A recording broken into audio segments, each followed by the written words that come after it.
Ayan guys, gagawa tayo ng kubos chip. Gawain lang natin ng malalaki. Ipiprito po natin to.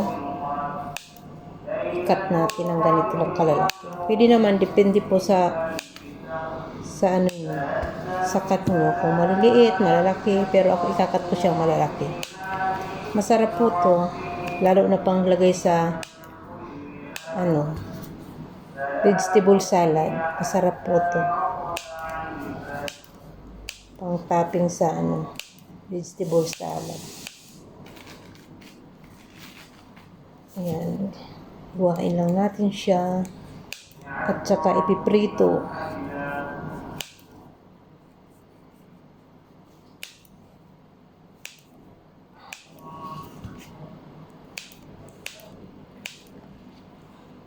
Ayan po.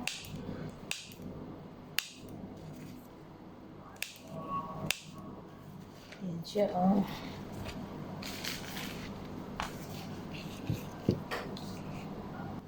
Ayan na guys, tapos na siyang cut. Piprito na natin siya. Magpainit tayo ng mantika.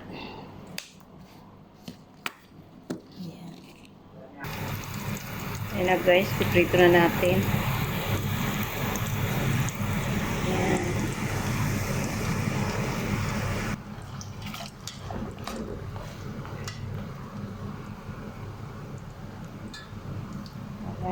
Ano na natin? Golden brown.